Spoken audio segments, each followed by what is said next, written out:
Video like जरूर कर लीजिए और ऐसे वीडियो लगातार फ्री में पाने के लिए चैनल को तुरंत सब्सक्राइब कर लीजिए और बेल आइकन को जरूर टैप कर लीजिए ताकि आगे भी सारे वीडियो आपको मिलते रहे। यूट्यूब में फॉलो करते हैं तो प्लीज ये वाला फ्री टेलीग्राम चैनल जरूर ज्वाइन कर लीजिएगा। सारे नोटिफिकेशन सारे अपडेट यहीं पे आते हैं, ध्यान रखिए।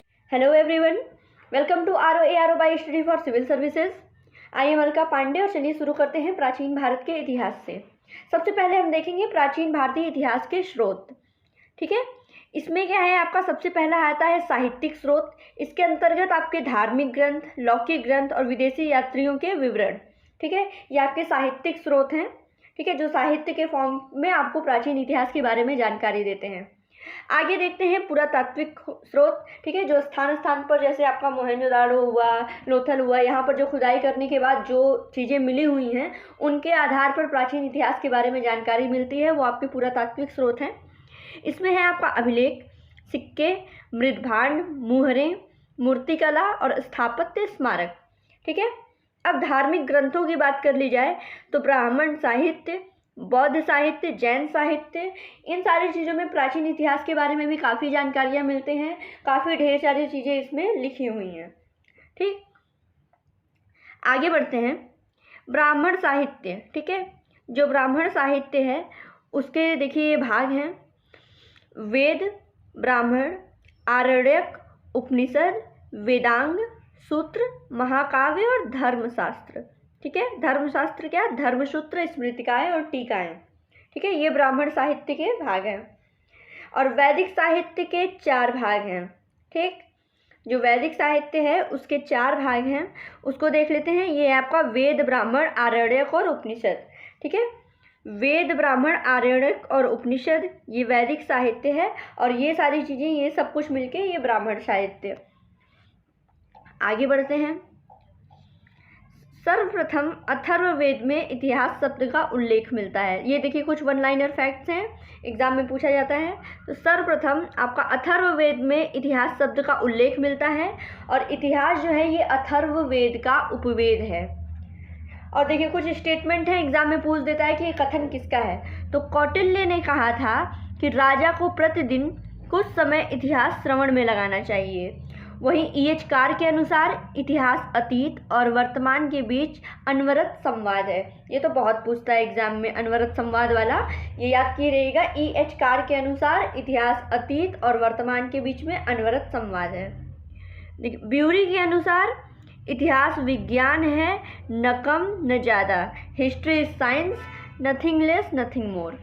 बेकन ने क्या कहा था, इतिहास मनुष्य को बुद्धिमान बनाता है। और बर्नी ने इतिहास को विज्ञानों की रानी कहा था। अबुल फजल के अनुसार इतिहास एक चिकित्सालय है जहाँ व्यक्ति अपने दुखों की दवा पाता है और उदासी का इलाज कराता है। ठीक है, ये अबुल फजल का कथन है। इतिहास की महत्ता को देखते हुए कालिंगवुड ने कहा था, हम एक ऐसे युग की दहलीज पर खड़े हैं जिसमें दुनिया के लिए इतिहास उतना ही महत्वपूर्ण होगा जितना कि 1600 से 1900 के बीच प्राकृतिक विज्ञान था। ठीक है, और राहुल संस्कृत्यायन का कथन है, पुरातात्विक सामग्री इतिहास की सर्वश्रेष्ठ कसौटी है। ठीक है, ये सारी चीज़ें आप लोग नोट्स इसके बना लीजिएगा। ये बहुत ज़्यादा इम्पॉर्टेंट है कि ये किसके किसके क्या क्या कथन हैं। ठीक है, अब आगे बढ़ते हैं। आगे है इसमें कुछ चीज़ें हैं, देख लीजिए।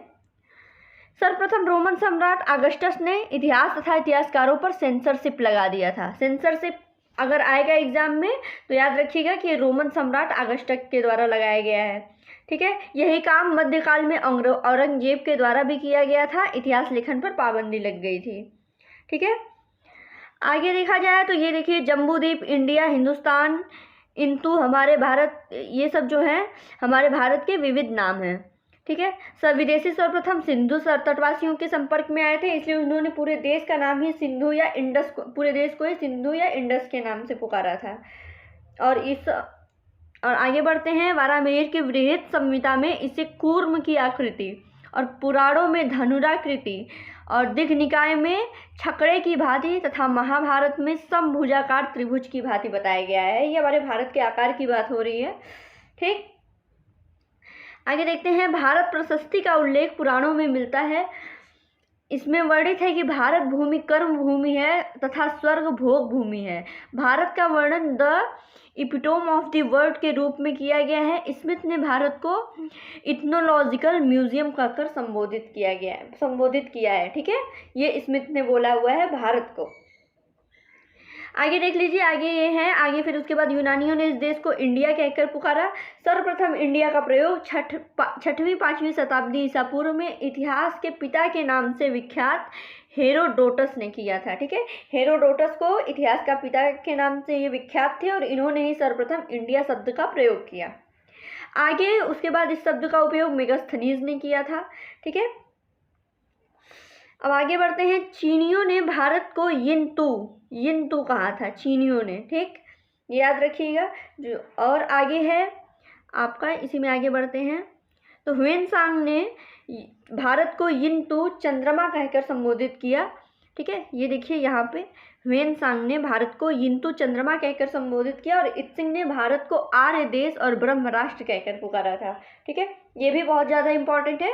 पिछले पेज पे आपने देखा था कि इसके क्या क्या स्टेटमेंट है। आगे ये देख लीजिएगा कि किसने भारत को क्या नाम दिया।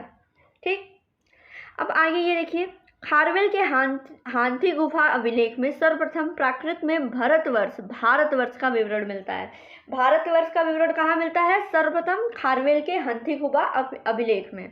ठीक, अथर्ववेद में गांधार, मुजवत, महावृष, बालीक, मगध, अंग, अष्टचक्र, अयोध्या, वरुणावती, जिसको वाराणसी या काशी का भी उल्लेख हुआ है। ठीक है, इन सारी जगहों का, इन सारे स्थानों का उल्लेख अथर्ववेद में मिलता है।